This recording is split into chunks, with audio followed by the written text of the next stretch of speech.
friendly. Vous la captez? Eh bien, nous, on capte parfaitement toutes les données de l'histoire aujourd'hui avec un inventeur de quoi? Eh bien, de capteurs. Mais oui, justement, mais des capteurs intelligents placés dans les musées.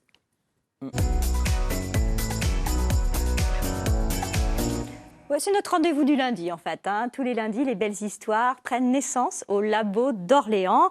En tout cas, souvent. En tout cas, aujourd'hui, oui. Il s'agit de capteurs intelligents qui, outre leur capacité à nous aider à gérer mieux nos consommations d'énergie, d'ailleurs, on avait reçu notre invité il y a déjà un an pour ça. Oui, absolument. Mais là, il est de retour pour une autre vocation de ces capteurs, un petit peu plus glamour, puisque les capteurs vont nous aider à mieux conserver notre patrimoine. Je parle d'œuvres d'art et de documents d'archives ultra précieux, parfois à l'abri du regard du public. Il est avec nous, Marc Verwitch, l'inventeur. Bonjour. Bonjour Marc. Vous frappez fort cette année parce qu'une commande est en cours, l'installation est en cours, dans l'un des plus grands le plus grand musée au monde, Cocorico, le Louvre. Waouh. Comment s'est passée cette commande? Comment elle s'est faite?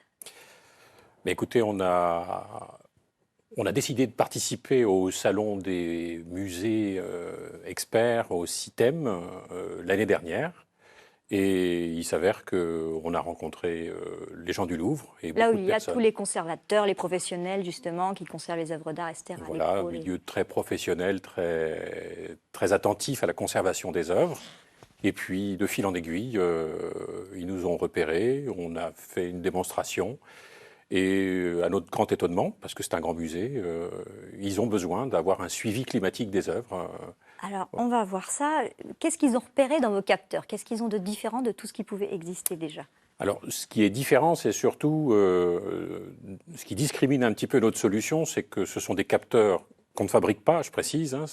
Vous fabriquez le logiciel qui permet Et surtout, on compose la chaîne qui va permettre d'assurer la continuité de la donnée entre la mesure qui va se faire à partir du capteur dans la pièce ou sur l'œuvre d'art, pour ensuite être acheminé jusqu'au logiciel NeoTool qui va permettre de faire le traitement.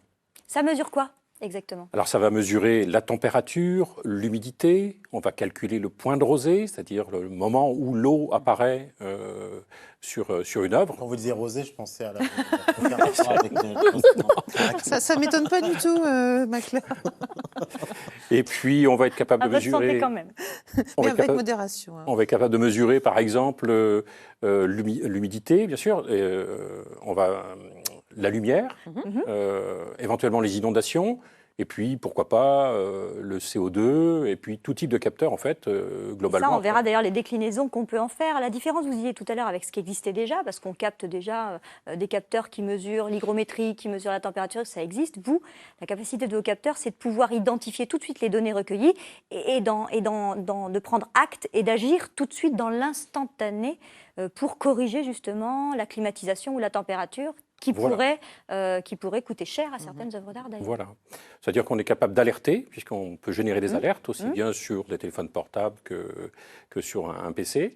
Et puis surtout, on a une particularité, c'est qu'on peut coupler ça à le système de traitement de l'air, par exemple, donc, ou les productions de chauffage, et de permettre ensuite de faire une algorithmique qui va permettre de déterminer s'il faut décider de baisser le chauffage ou d'augmenter le chauffage en fonction de ce qu'on mesure dans la pièce. Ça n'est plus l'être humain qui va observer les données et se dire « tiens, peut-être qu'il va falloir ». Là, c'est déjà enregistré et la machine va savoir pour nous ce qui est le mieux, en tout cas ce qu'on veut de mieux. Voilà. Donc, plus fiable, bien évidemment. Finalement, vous optimisez les conditions de préservation. Voilà. Ouais.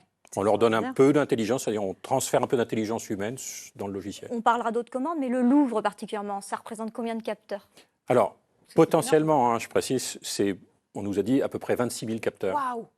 Donc c'est énorme. Oui, c'est énorme. C'est le plus gros musée du monde. Donc j'entends bien, mais on n'imagine pas qu'il y ait autant de et ça vous prendra ça a débuté, ça prendra quoi, 3 ans? Ça peut prendre, entre 3 et 5 ans selon la complexité. On ne connaît pas tout le Louvre.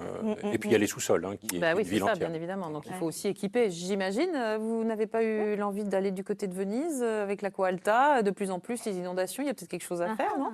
Alors on a fait... carte de visite peut-être? Voilà, on a fait dernièrement le salon du CITEM, qui a eu lieu la semaine dernière. Et alors, et on nous a suggéré d'installer dans la salle du patrimoine des archives du Vatican.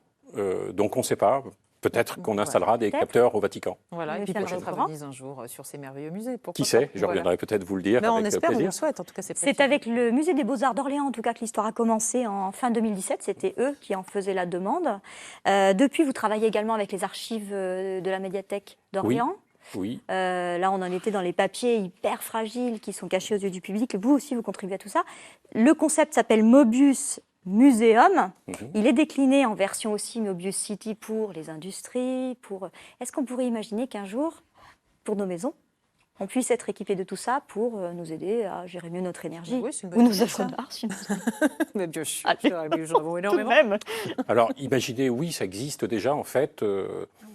On n'est pas tout à fait sur les mêmes produits. Nous, on a plutôt, on va dire, une grosse enclume pour enfoncer un clou. Une petite C'est-à-dire punaise. qu'on a vraiment un outil très complexe sur lequel on va pouvoir mettre des algorithmes assez complexes pour l'industrie, pour le bâtiment ou pour les musées. Parce que vous disiez que ça détectait aussi inondations, sécheresse. Donc C'est- on est devant des catastrophes naturelles qu'on aimerait bien mieux gérer en fait.